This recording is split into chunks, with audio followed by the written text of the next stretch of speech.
Welcome to the podcast of Clearview Church. We believe seeing Jesus changes everything and everyone. We hope you enjoy this week's message. So, good morning. Like Shelby said, my name is Brienne. If you don't know me already, I am not a preacher. I am an English teacher. So, when John asks me to speak, he thinks it's because I can read and talk about a text, not because I know a lot of stuff, but and I am going to read a lot, and I am going to talk about a lot of text today. So when John asked me what I would want to talk about in this series of Unstuck, I immediately thought of Sisyphus. He's a guy from mythology. He gives us one of my favorite adjectives to describe a task as Sisyphean, as it's really fun to say, right? Like everybody turn to your neighbor and say Sisyphean. It's fun, right? Okay. So if you don't already know the story, Sisyphus is this guy from Greek mythology who is punished by Zeus after he spends his whole life, he's cheating death. He keeps getting over on Zeus in all these different ways. And Zeus is like, I'm going to get you one day. And he does, right? After he dies, he's doomed to roll a boulder up a hill forever. Every time he almost gets to the top, the boulder rolls back down to the bottom. And then lather, rinse, repeat forever. And you really have to give it to the ancients, they have really creative punishments for their things. There's another guy who gets his liver eaten every day and then it grows back. They like that cycle, right? It really makes me extra thankful for grace, So I thought about Sisyphus and this idea of being stuck in a season because, like I said, I'm a teacher. And sometimes teaching can feel a little bit like that Sisyphean task of rolling the boulder up the hill, and as soon as you feel like you got it, it rolls back down. And for a lot of reasons, this past school year, was one of the toughest years of my career. There were a lot of boulders. There were a lot of hills. There wasn't really one specific thing that made the year hard, but it was more like my mom likes to quote Rosanna Dana from SNL, if it's not one thing, it's another. So that was just all year, right? If you guys want to see the list of things, I have it on a notes app in my phone. One extremely, extremely minor example of this was, that just kind of show you how my year was. At the beginning of the year, I have Word Wednesday, right? Alliteration. Okay, I teach vocab. And I asked the kids, the students, to make flashcards for their vocabulary words. I gave them everything they needed. I gave them half index cards. I gave them a list of words. I gave them the definitions. And I gave them 15 minutes. That was more than enough time to make 10 flashcards. It did not take 15 minutes for me to figure out that they don't know how to make a flashcard anymore, right? These are digital natives. They didn't know what they were doing. One sweet baby angel raises his hand towards the end. He says, I'm done. What do you want me to do with the other 9 cards?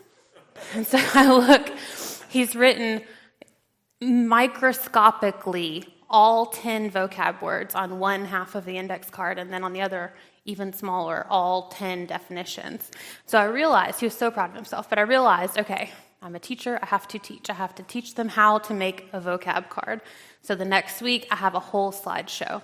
This is how you make a vocab card. The front, the back, and then you can quiz yourself, right? You can test you can study, okay? They still didn't get it. It took me several weeks to really make sure everybody just knew how to make a flashcard. And I'm sitting there thinking, this boulder will not go up the hill. I keep thinking, there's no way we've missed this. And then we have. I was calm and sweet and met them where they were, but it was discouraging. And that was kind of on a much bigger scale. There were a lot of those moments this year. I felt like I was constantly showing up to school, finding problems that didn't have a solution. And I got to feeling like I'm doing my best. I feel like I'm doing a great job. So why am I stuck? Why do I not feel like I'm getting anywhere? I don't know if y'all have ever felt that, but I suspect you have. Last week, John talked about being stuck in sin, right? How we get stuck. He gave this great illustration of how we get stuck in sin. We want it, we think about it, we try it, we get hooked, and then we get hurt, right? We all remember this. This isn't that. Stuck can also happen when we didn't do anything. A relationship can become challenging even if we're having all the right conversations, even if we're doing everything we're supposed to do. A diagnosis or an accident could take a perfectly healthy person and stick them in a situation or in a body that doesn't work the way that it needed to or that it used to. Your dream job that you were really good at and super qualified for, that was meaningful to you, all of a sudden it loses its luster after any number of changes happen that are out of your control. I've been teaching for 15 years, and most days I love it. I feel really called to it. But after some of the challenges of the past year, I found myself discouraged and almost crushed by this boulder. And for me, at least, these situations can become a crisis of faith, because I think it's easy to think of faith as this kind of wink, wink, nudge, nudge deal we have with God. If I do what's right, then God will bless me with an easy life. There's no steep hills, there's no boulders, there's no setbacks. But then we enter a sticky season anyway, through no fault of our own, and then what are we supposed to do with that? Why do we feel like Sisyphus rolling this boulder up the hill when we shouldn't be being punished for anything in this moment? We didn't do anything. So I cannot answer the question of why these things happen. Okay, if you're here for that, talk to John next week. But I have been thinking about what we're supposed to do in that land between while we're stuck in a situation like that. And I think that the answer is faithfulness, showing up, doing what we can, when we can, how we can. And that's all we can do sometimes. And one place that we see this is in the story of Daniel. You probably already know the story of Daniel in the lion's den, but I'm going to back up and argue that Daniel might have been stuck a little bit before that as well. So if you'll turn to Daniel 1 or follow along, it's a lot of verses today, y'all. I'm sorry. Daniel 1 starts, "In the 3rd year of the reign of Jehoiakim, king of Judah, Nebuchadnezzar, king of Babylon, came to Jerusalem and besieged it. And the Lord delivered Jehoiakim, king of Judah, into his hand, along with some of the articles from the temple of God. These he carried off to the temple of his God in Babylonia and put in the treasure house of his God. Then the king ordered Ashpenaz, chief of his court officials, to bring into the king's service some of the Israelites from the royal family and the nobility, young men without any physical defect, handsome, so showing aptitude for every kind of learning, well-informed, quick to understand, and qualified to serve in the king's palace. He was to teach them the language and literature of the Babylonians. The king assigned them a daily amount of food and wine from the king's table, and they were to be trained for 3 years, and after that they were to enter the king's service. Among those who were chosen were some from Judah: Daniel, he's our guy, Hananiah, Mishael, and Azariah." Okay, so Daniel starts with Judah having been taken over by Nebuchadnezzar and the Babylonians. It actually says that God delivered Jehoiakim into their hands. So we can already see that Daniel, our main character in this situation, he didn't do anything. He's just collateral damage in this political struggle. And as Nebuchadnezzar is going about setting up his new administration, he decides he's going to shop local. He brings in, as it said, all the best young men they could find. These are the cream of the crop. These are the total package. These are guys that have it all. They're good looking. They're smart. They're strong. They have high esteem. And one of them is Daniel. So essentially, this is like being drafted. He's drafted into service for this empire that just kind of came in and took over. Okay, that's a situation that we can't control. They bring him into the palace. They're going to give him the very best of everything. I imagine, in my brain, there's like a CrossFit gym, right? They're doing all the stuff. And then next door, the library from the Beauty and the Beast, right? And then, out back, it's a Vegas buffet. Okay, it's the best of everything. Back when Vegas buffets were actually good. I don't know if you guys have been to Vegas. Go to Golden Corral, okay? And you have to imagine the Babylonians are definitely spitting this as a huge honor, okay? Like, oh man, you guys are so lucky. But Daniel hears all this and he's not so sure. He says, hold on, okay? In verse 8, it says, Daniel resolved not to defile himself with the royal food and wine. And he asked the chief official for permission not to defile himself this way. Now, God had caused the official to show favor and compassion to Daniel, but the official told Daniel, I am afraid of my lord the king who has assigned your food and drink. Why should he see you looking worse than the other young men your age? The king would then have my head because of you, okay? Notice that Daniel asks for permission. He doesn't, start a riot. He just says, hey, excuse me, no thank you.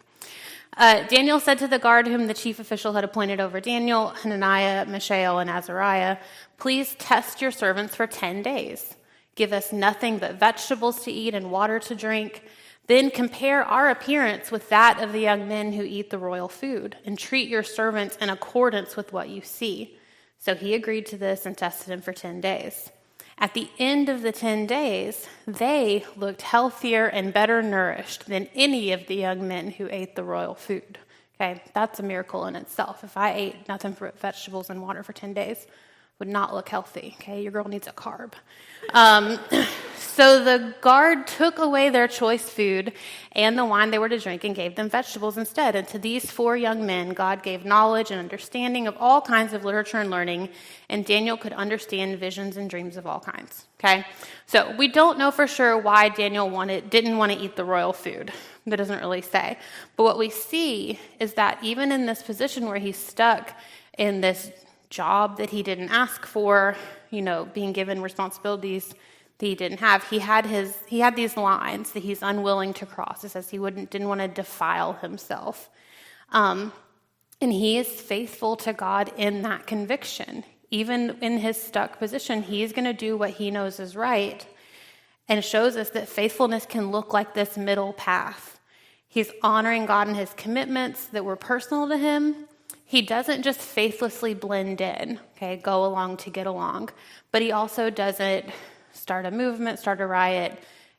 He's just going to do what he's going to do. Daniel's going to be Daniel. Okay, as Justin Bieber would say, he's standing on business. Okay, he asks for permission. Okay, the text tells us that then God caused the chief to show favor and compassion. Then Daniel turns out healthier and better nourished than the men on the royal menu.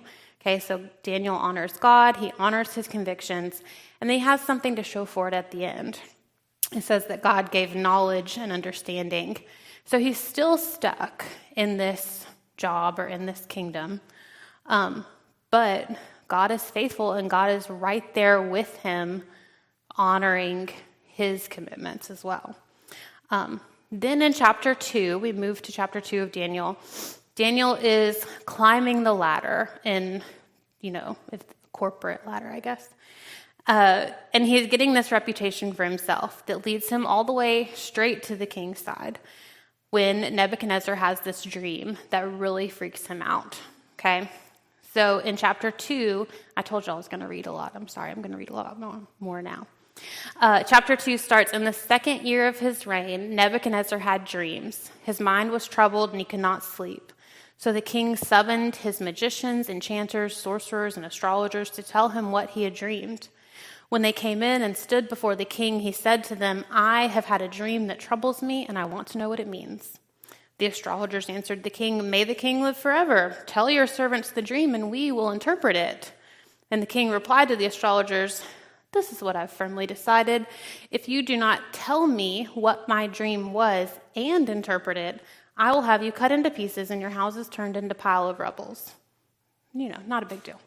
But if you tell me the dream and explain it, you'll receive from me gifts and rewards and great honor. So tell me the dream and interpret it for me. Okay, so if your boss has ever asked you to do the impossible, here's an example, right? He wanted him not just to tell him what the dream means, but old Nebi here wants the astrologers to tell him what he dreamed and what it means. And the stakes are, just getting cut into pieces and your house is destroyed, right? So none of the trusted astrologers can interpret it. They ask him what time he was born, and they run his star chart, and they consult their Ouija boards, and they magic 8 balls, and they wiggle their fingers and turn around 3 times. They don't know what any of it means, okay? Finally, this request makes its way to Daniel. Daniel, again, this is a moment of stuck for Daniel because he knows that the stakes are really high. Lives are depending on him. And Daniel knows, he does what he knows to do, which is to turn to God. Okay, in verse 17 it says, "Then Daniel returned to his house and explained the matter to his friends, Hananiah, Mishael, and Azariah," squad goals. He urged them to plead for mercy from the God of heaven concerning this mystery so that he and his friends might not be executed with the rest of the wise men of Babylon.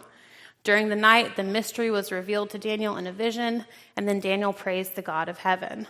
Okay, again, Daniel doesn't do anything on his own here. He knows that even in this season of stuck, he is bringing it to God, okay?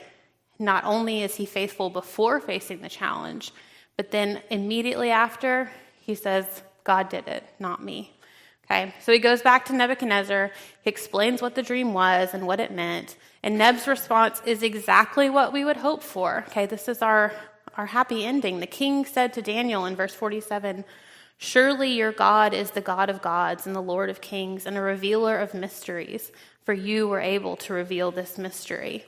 And the king placed Daniel in a high position and lavished many gifts on him.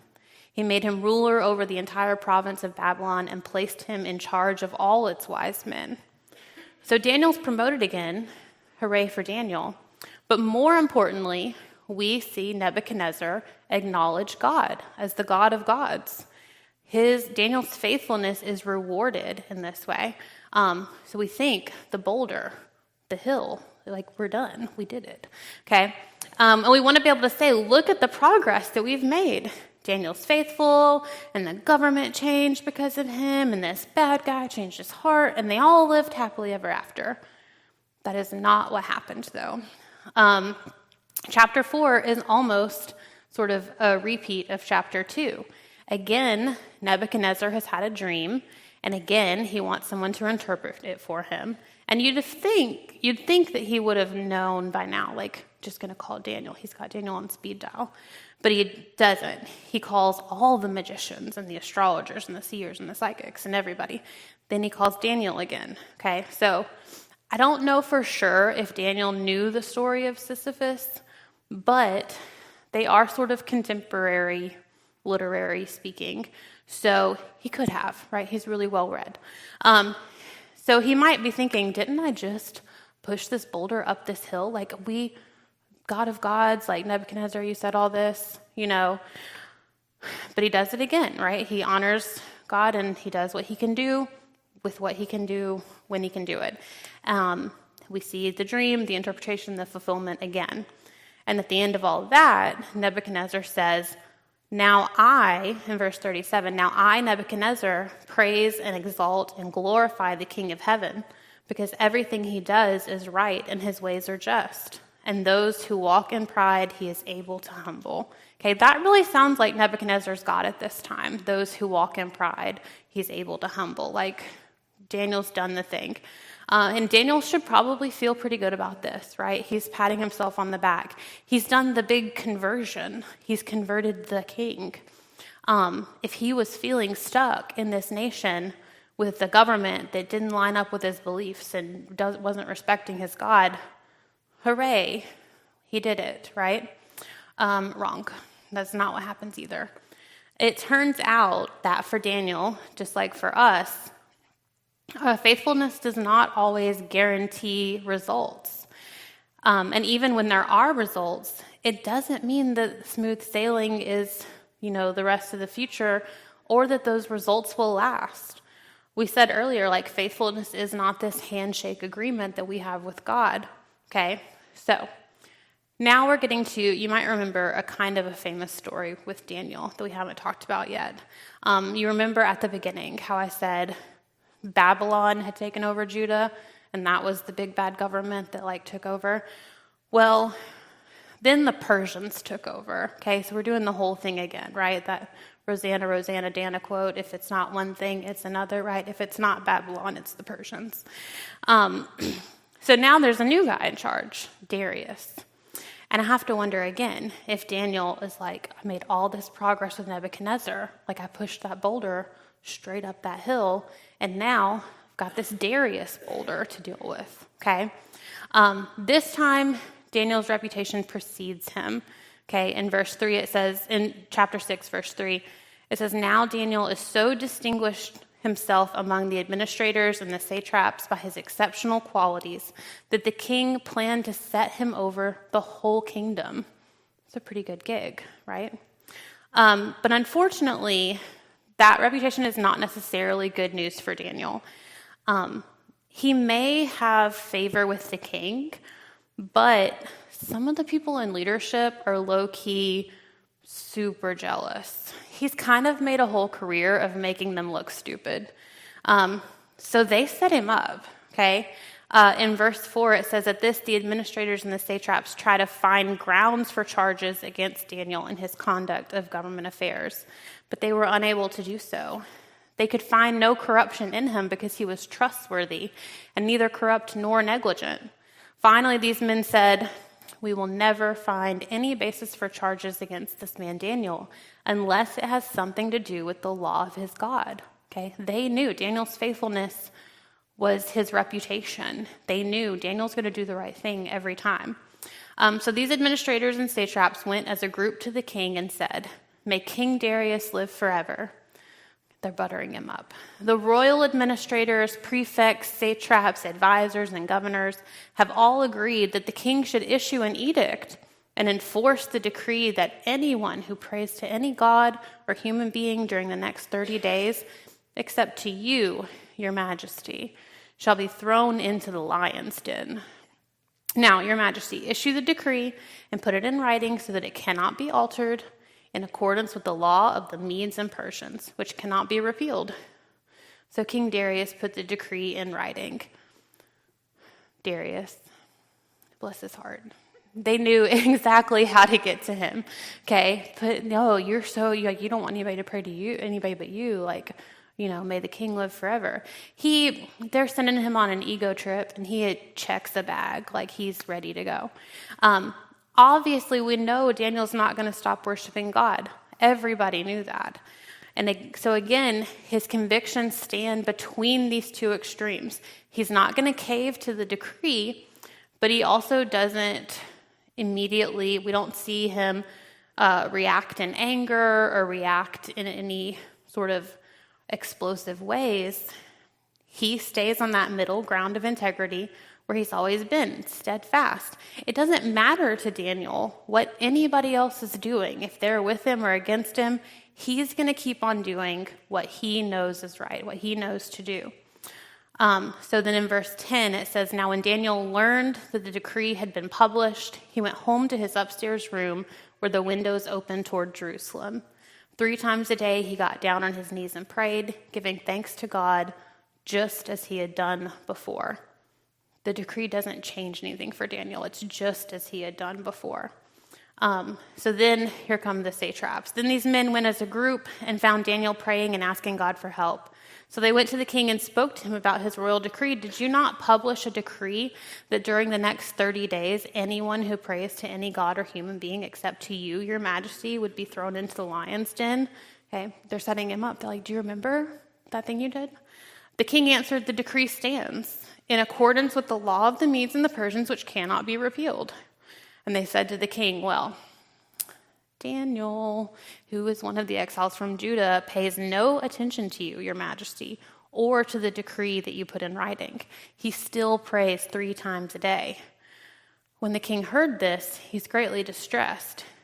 Darius really likes Daniel, it turns out. He says he was determined to rescue Daniel and made every effort until sundown to save him. The men went as a group to King Darius and said to him, remember, your majesty, But according to the law of the Medes and the Persians, no decree or edict that the king issues can be changed, so that they've got him trapped. So the king gave the order, and they brought Daniel and threw him into the lion's den. And the king said to Daniel, "May your God, whom you serve continually, rescue you." A stone is brought and placed over the mouth of the den, and the king sealed it with his own signet ring and with the rings of his nobles, so that Daniel's situation might not be changed. Then the king returned to his palace and spent the night without eating, and without any entertainment being brought to him, and he could not sleep. At the first light of dawn, the king got up and hurried to the lion's den. When he came near the den, he called to Daniel in an anguished voice, "Daniel, servant of the living God, has your God, whom you serve continually, been able to rescue you from the lions?" Daniel answered, "May the king live forever. My God sent his angel, and he shut the mouths of the lions. They have not hurt me, because I was found innocent in his sight, nor have I done anything wrong before you, your majesty." And the king is overjoyed and gave orders to lift Daniel out of the den. And when Daniel was lifted from the den, no wound was found on him, because he had trusted in his God. So look at this reputation that Daniel's faithfulness has earned him. The administrators knew he was going to keep praying. Darius knew that Daniel was serving God continually. He says that twice. Daniel is serving God continually. Despite being stuck in this bad situation, his faithfulness is unwavering. And the lions' mouths are closed. God closes the lions' mouths. So we read these stories of Daniel's faithfulness, and it's tempting to almost idolize Daniel. Sometimes I feel like, okay, faith. I'm just going to grit my teeth and hold on real tight and white knuckle myself into faith and then make it happen. But I don't think that's what we see in Daniel's story. Daniel's faithfulness is not a superpower or a skill that he had honed. Daniel's faithfulness was a reflection of how faithful he believed God to be. He could be faithful because he knew that God was faithful to him. Daniel can keep rolling the boulders up the hill because he knows and trusts the creator of the boulders and the hills and of his strength, Daniel's strength and Daniel's will. So in the beginning of the story, he's stuck through no fault of his own in this government that doesn't respect his beliefs. And in the end, he's still kind of stuck. He's still kind of in this situation, but we see he's not abandoned, clearly. God is the definition of faithful to Daniel. He's present in every moment of the story, from keeping him from going hungry on that vegan diet to actually kind of making vegans out of the lions at the end, okay? So what we see is that faithfulness is not a guarantee of outcomes. It doesn't tell us that there won't be boulders. There will be boulders, there will be hills, and not every hill will be easy.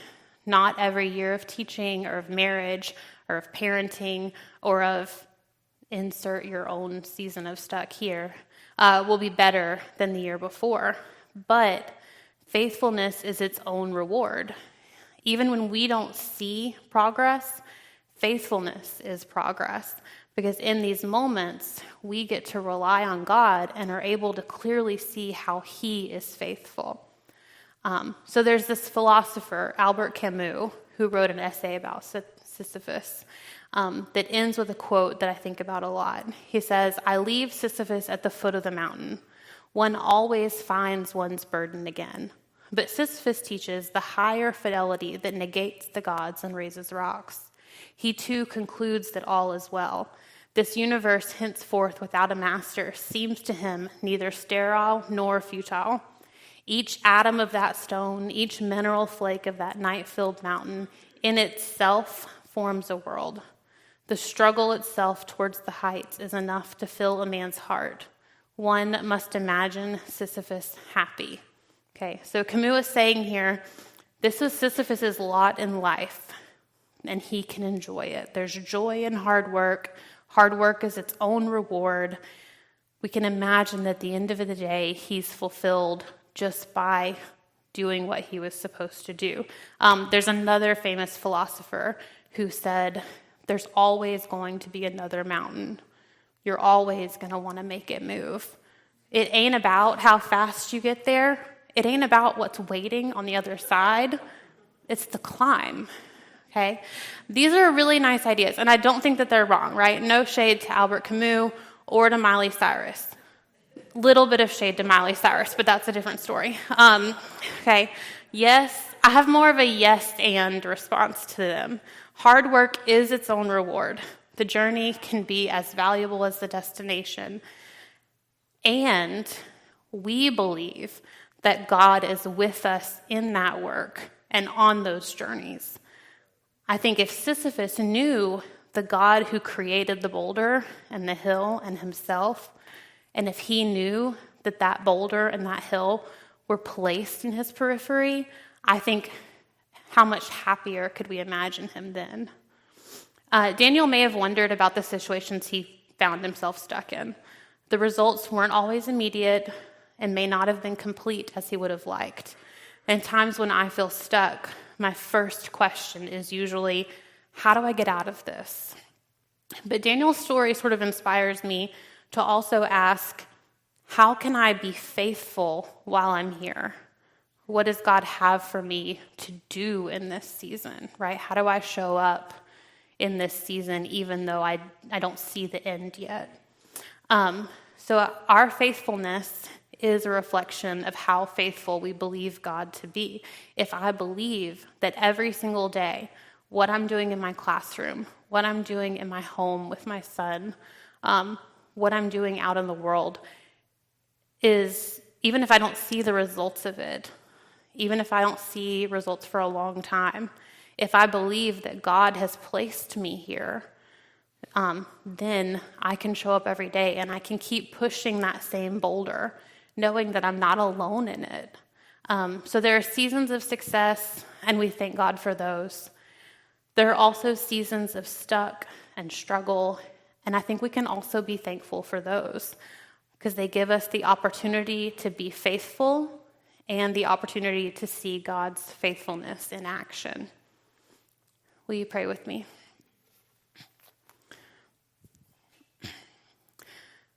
Thank you, God, for your faithfulness.